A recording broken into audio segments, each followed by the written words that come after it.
Сәлеметсіздер ме 8-ші сынып оқушылары? Біз бүгінгі видеомызда информатика пәнінен 1-ші тоқсанға арналған тжб жұмысын орындайтын боламыз.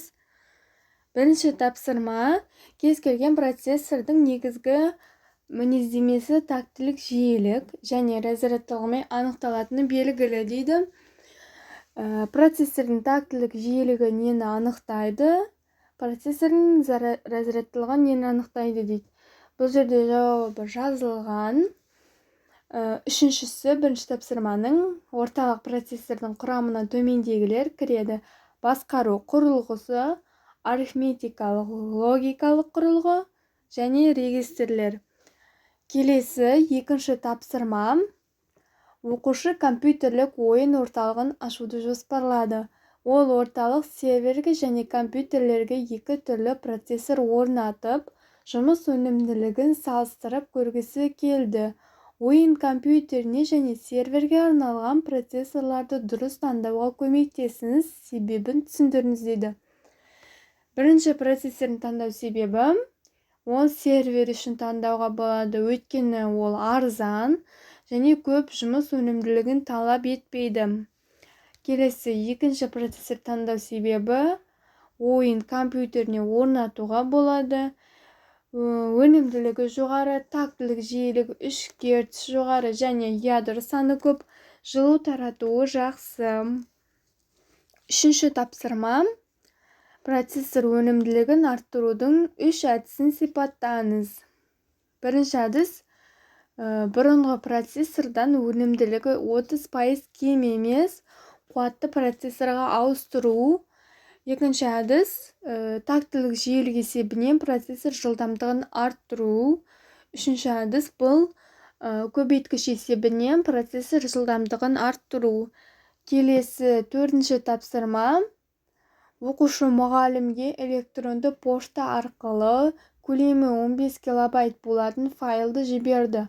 Егер желінің өткізу қабілеті 1024 бит секунд болса, файлдың жіберілу уақытын анықтаңыз дейді. 15 килобайт ең алдымен битке айналдырамыз. 15 көбейтілген 1024, одан шыққан мәнді 8-ге көбейтеміз. 1 байтта 8 бит бар.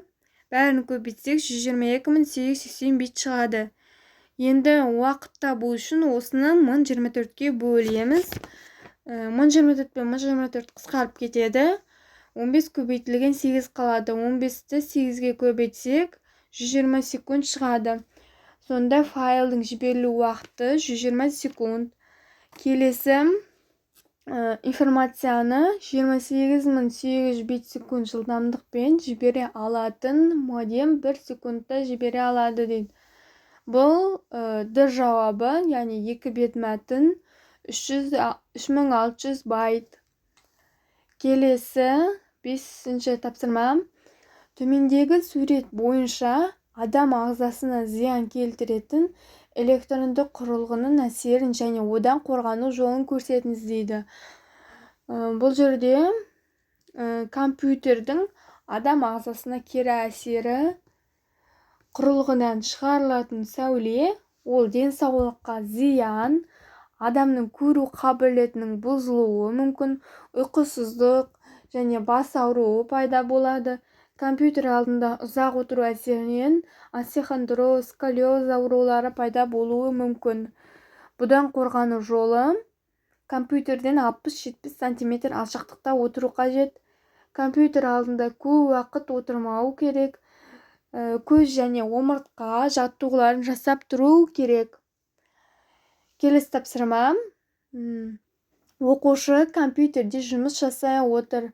Бір кезде жүйелік блоктан шыққан шуды байқады.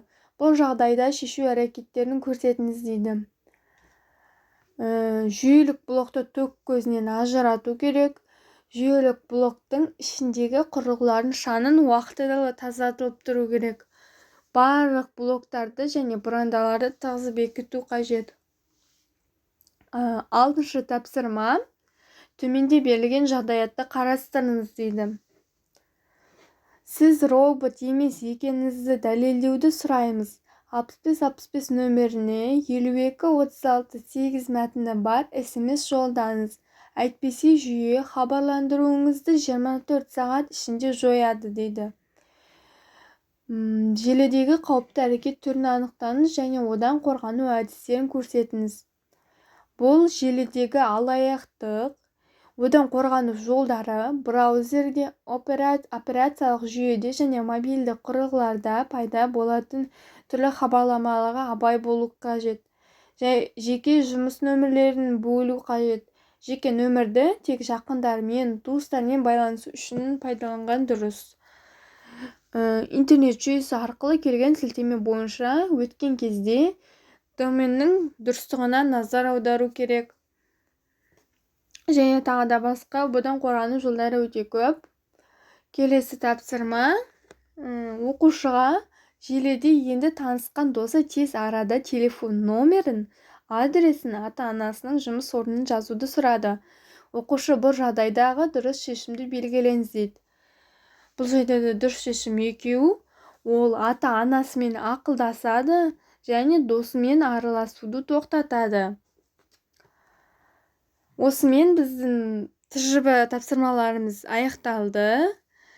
Каналға тіркеліп, видеоға лайк басып кетіңіздер.